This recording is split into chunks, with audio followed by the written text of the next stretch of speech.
It was sometime last year, but it doesn't feel like it's been a full year. I don't think it's been a full year. Yeah. It might have been a full year, but I you don't know, think when so. you're 57 years old 2 years in a row, everything starts to run together. Which is actually 114, right? right. In the total. If I added them up.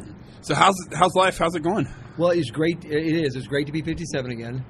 So I'll never forget that. You were arguing with me, and I'm like, Todd, I know how old I am. Yeah. And you said, you're younger than me, Bob, by a little bit. And I ran the numbers, and sure enough, all last year I was telling people I was 57. Now I'm 57 again. And the good thing about being 57, you don't have to worry about dying young. That's exactly right. That's a good thing.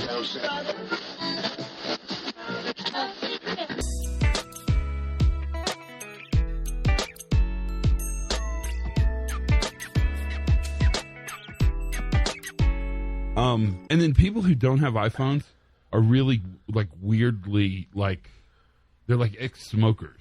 What? They don't have iPhones and they're like seriously like I would never own one of those crappy iPhones. That's nuts. It's, yeah. But you're putting yourself in a category. I don't know. I don't know either. I mean, but it's like it screws up group texts. Yeah. And then I can't ever text from the airplane. Yeah. So I wonder why that is. Because they're evil. Evil. There's no question they're not evil. They're not evil. So what are you doing? What do you got planned for today? To hang out with you. Really? Yeah. To be. Really? To start? Just at the start. All right. Just to see what's going on. All right. Well, we're going to have fun. Are you ready? Yeah. Okay. So hi, everybody. It's the Pre-Accident Podcast. I'm Todd Conklin. This is the most exciting podcast introduction ever because you get to meet my friend Little Curly. So Little Curly is my friend, and Curly and I are going to talk about the world and things interesting as it progresses. Okay, so Curly, I've thought about this a bunch.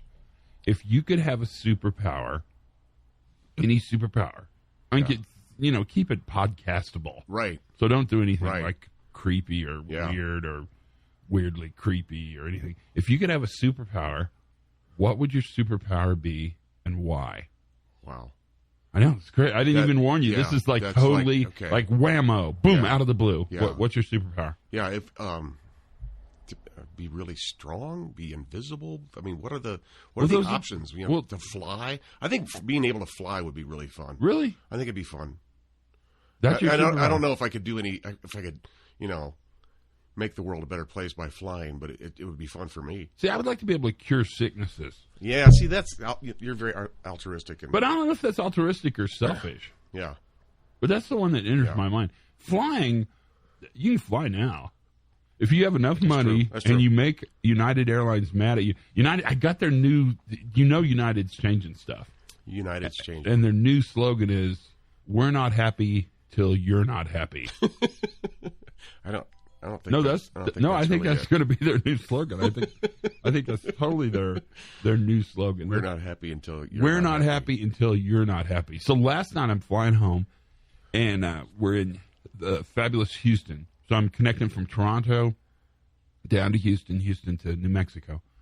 And we get on the plane, and it's pretty crazy. And I'm sitting by probably, I'd say probably a 12-year-old boy. Really, really fun kid, really smart, and he's telling me stuff.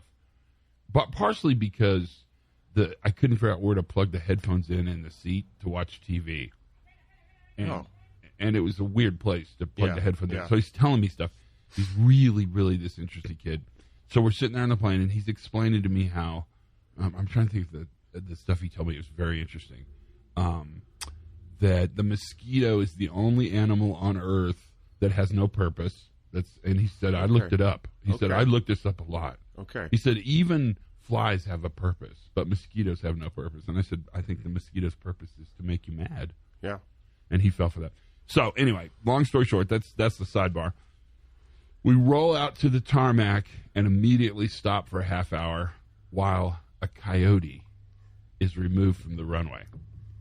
Yeah. 30-minute delay, complete ground stop, Houston, big airport, coyote removed from the runway. Yeah. And that little kid was so dang excited. Seriously, I mean, it was just like, that was, because this kid's clearly going to be a little engineer. Right. Really kind of a genius kid. oh my God, the whole notion that a coyote.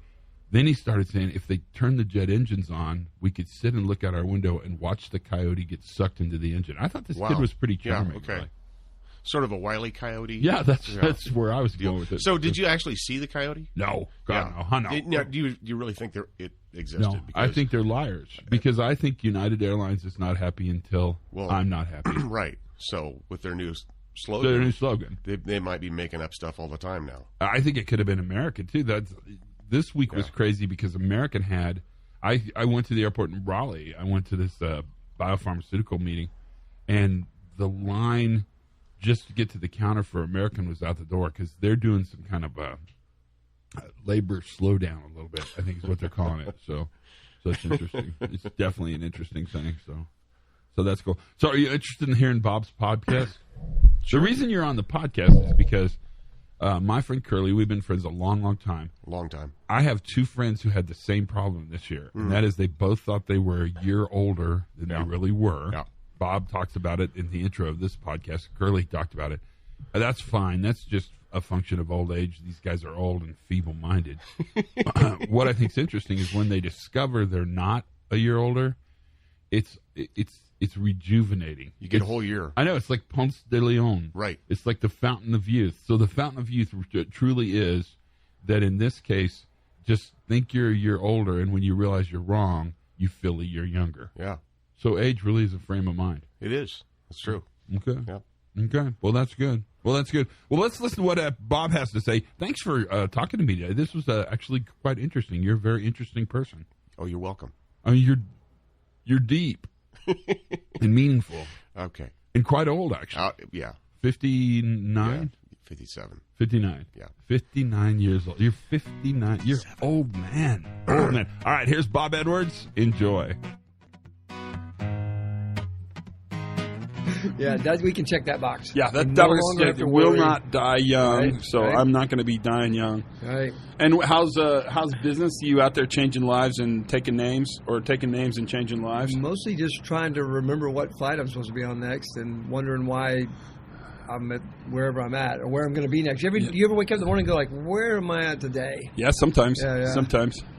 Have you ever flown into a town and not known where you're supposed to go? You're like, I'm supposed to be in Pittsburgh, but I have no idea where in Pittsburgh, and it's a pretty big town. Yep. But I've only actually showed up to the wrong place once, and that's when I had that road trip. Remember a couple of years back, and the next day I was supposed to meet with you and Helen. Oh yeah. So I got to the site and called, and they said, "Well, we didn't get approval for you to come in," and so I said, "No problem. I'm driving on to hang out with Todd and Helen," and got a little extra time with you guys. Sweet. So that's not too bad. And however many years we've been doing this? Yeah, no, that's pretty good, I would think. How many miles do you think you've flown? At least 100. So what's interesting is 100 miles, yeah, at least. Yeah. No, I've gone over 500,000, I know, with American Airlines alone. So, and that's the main one. We're sitting on this little balcony this evening doing this podcast, and it reminds me of the time we were in Hungary before GE, right? And we're watching the boats go by. Here we're just watching people get mugged in the streets, but different town.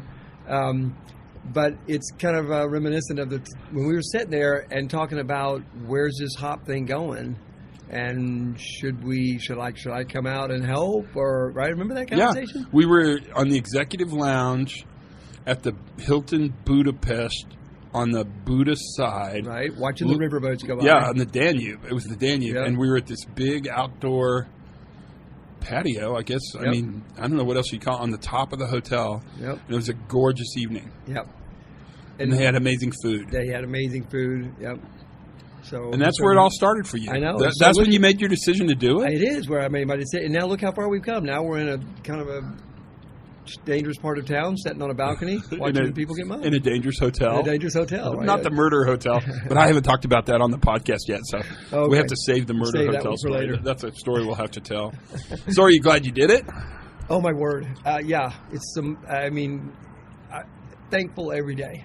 Even on the hard days when the travel is hard, and we all have our war stories from the travel and stuff, but even on those days, I just think about how much I appreciate being able to be a part of this movement. Or what's the best part? Meeting and working with all these amazing people that are actually changing their organizations. How do you get to ride in that thing? Oh, I don't know. What is that? It's like a little monorail. Yes. So we watched in the Danube, we watched the riverboats, and here we're watching the monorail, a little tiny monorail that rides on a little elevated. Yeah, and it's empty. It rides on a little elevated track. It's empty because that's the murder part of town. So even the bad days are good. So what do you think? What's the most important thing you do? I mean, and that's a stupid question. In your opinion, what's the most rewarding thing you do? We'll sort of determine importance by rewarding. I think the most rewarding thing is when I see an organization that, and it sounds kind of corny, but really when they don't need us at all, they got it. They've built their own way forward with this. It feels like that's what we're supposed to do: is share what we know, whatever amount that is. Give them, like you say all the time, be generous. Give them everything we can, and then let them sort of create their own path forward. How'd they get there? How do organizations that no longer need us get to no longer need us? I think it's when they've become so curious about this that they're learning it as faster than we are, and trying stuff out and doing lots of little changes. We've been talking about this a bunch, right? Yeah. Sort of, maybe it's not always this big, massive swing, one big, huge thing all at once. Maybe it's lots of little changes. This is pretty controversial. I mean, if you think about it. So I made you teach a slide today. We should tell people this. That said, have a bias towards experimentation. Yeah. Which I think is a really important slide.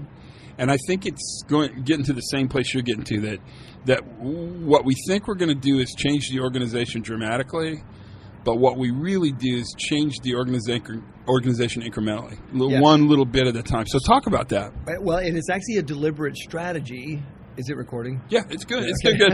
No, it's still good. It wouldn't be the first time when we get all the way through this thing. You're the first time. Okay, we get to do that again. So I think kind of even my thinking is big, big is good, big is better, right? Let's make this big change. But then I think, hey, look, there's two people on it now. The tram just went by again. That thing's cool. It is. So I think actually it may be better and more doable and maybe even safer, for the lack of a better word, to do lots of small, like the folks from the software gang keep telling us, like the little small reversible changes. We'll talk about that. Right? So if I try something out, so let me say I've got my, let's say I do observations, but my observations are really geared towards, operator compliance. Do they follow the procedure? Do they have the PPE on? Did they zip their pants? All that kind of stuff, right? And so I come out there and I'm really kind of almost auditing for that stuff. Uh-huh. But let me just do a little, kind of like, I know Netflix is one of the companies, because I kind of nickname it the Netflix edit. It's a little change. Let's make a little change and let's make lots of them. Let me make a change. Let me change that question about the procedure. Instead of saying, why aren't you following the procedure, or are you following the procedure? Let me change that question just a little bit to ask, is the procedure followable? And it's okay if it is, but it's also okay if it's not, or if part of it is and part of it's not. But I think now I just open the conversation up so where I can learn a little bit more about the blue line, instead of thinking that I'm going to hold them to the black line, right? Hold them to the procedure, and they better be following the procedure. So that's a little change. I can change one question, but I've actually changed the conversation. Well, it's kind of if you think about how cultures change. So anybody that can tell you they can change your culture is probably lying. First of all, that seems crazy. But I think cultures do change, but I think they change one worker at a time. Small micro changes equate into large cultural changes. And that's kind of what you're saying. I like how you contrast Netflix against Microsoft, because I think that's a really interesting. Talk about that. Well, so you're not picking on Microsoft, but it's just every time we love them. We love them. We use all their stuff, right? They're junk. Yeah.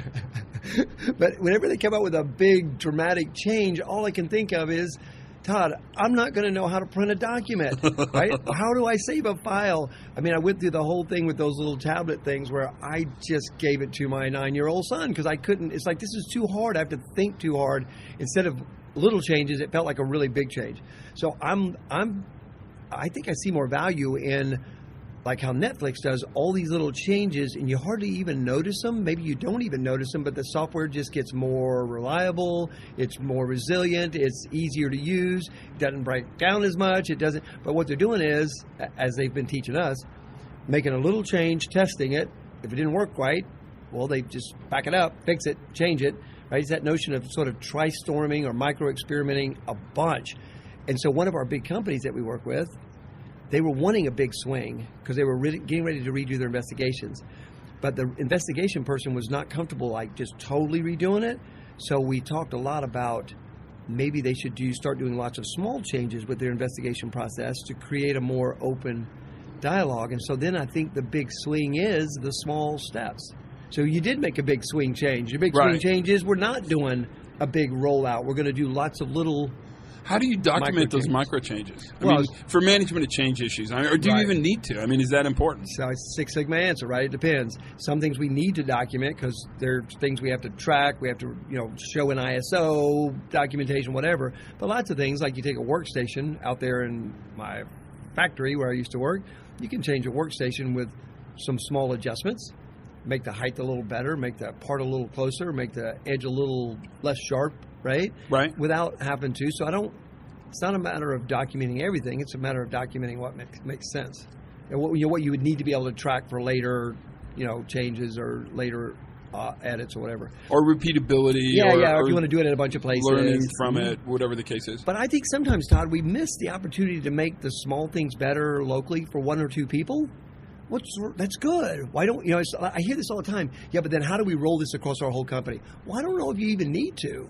Yeah, I think that's a good comment, and I think that's one of the things that paralyzes organization is the fear that they can't roll this out. They can't take it to the aggregate, to the entire global universe of what they do, and I wonder if they even want to do that. I mean, I think it's kind of egocentric to think that the culture of Jacksonville, Florida is the same as the culture of Seattle, Washington. I mean, they're going to be different cultures, and they're going to need and require different things organizationally. Certainly from the way work is done, environmentally, contextually, all those things make a huge difference. But that's a big change. That's controversial as can be, man. Well, it just seems like the right thing to do. It's like all this stuff. We're actually trying it out, right? We're all practitioners of this stuff, and it just seems to make more sense and be easier to take those little small reversible steps and then test it and see if it actually made it better, right?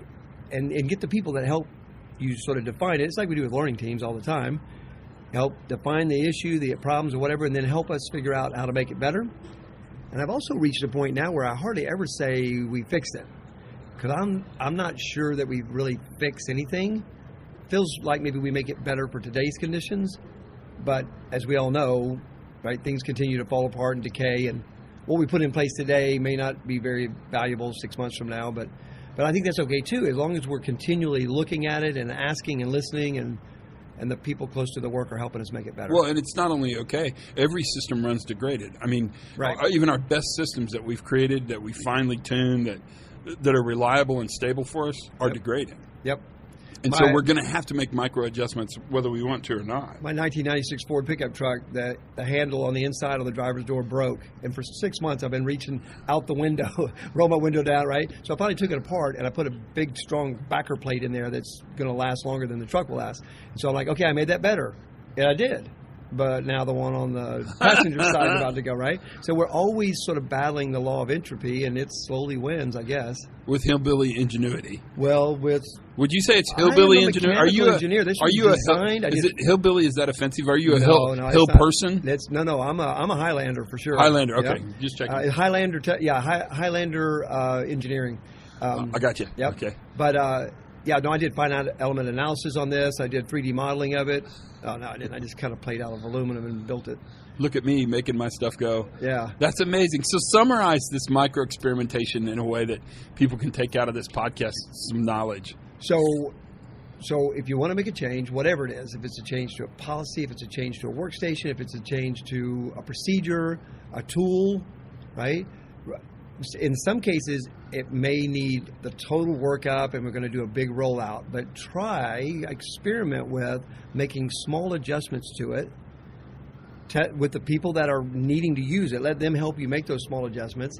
Let them try it out. Let's just take a tool, for example. If you got an assembly tool and it doesn't seem quite right, that cannot be cost effective. I know this little thing that runs empty is a crack up with 2 people each time, or no people. So anyway, we're easily distracted, aren't we? Well, it's a monorail. I think we're okay being distracted by a monorail. Right. So say it's a tool, right? And we make an adjustment to it. Well, it was better or it was worse. I don't know till I actually try it out and work with it for a couple of days.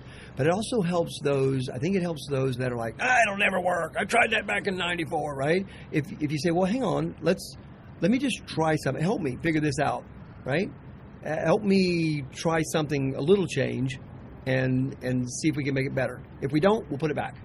And then it takes a little of that edge off from the naysayers, not invented here guys. And it makes change really manageable. I mean, in a way, you're sort of acting people into being different. You're acting systems into changing, and you're doing it in small, really microscopic sort of experiments. I mean, these little tiny experiments. If they're good, keep them. If they're bad, don't keep them. It seems brilliant. What's next for you? What are you thinking? Well, if I could get my boat back. Won't you have it back soon? I was supposed to have had it back it's summer. 4 months ago. I know. Summer's going to come and go, and I'm going to be waiting on it. So the joke is I've got all these parts and components all built and rebuilt, and they're all just hanging from the ceiling. So when I get the boat back, I'll back it in and drop everything in, and we'll be ready to go. But it won't work. Yeah, that's like that. In a dreamland. That's right, perfectly. That's right. Why is it delayed? Because actually, it's kind of along the same lines. The guy that's doing it is really taking the time to build the bottom end of the boat, the stringers and the foundational pieces. He said he's sorry it's taken so long, but he says if I don't get this right, it won't last. If I get this right, it'll last for 50 more years. So, as much as I want it back, I think I'd rather him do those small incremental adjustments until he gets it right the way he wants it. And I think I'll be better off in the long run. Completely empty this time. It was not a soul. Not a soul in the monorail. Yeah. The lonely monorail. Yeah. Is it going to be still butter yellow, canary yellow, whatever yellow? No, it's going to be. It's the Dodge the Dodge Challenger 2018 yellow. It's called I think Yellow Jacket or something like that. Oh, nice. Oh yeah, it's going to nice. Gonna be gorgeous. Well, we'll see in a couple of years when you get it. Right. Well, it's only a $1,500 boat. That's how that works.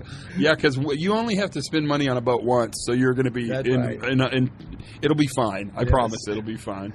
Thanks for your time, man. That was great. Yeah, I'm excited about where this is all headed. Me too. We'll see. See you next time. Yep.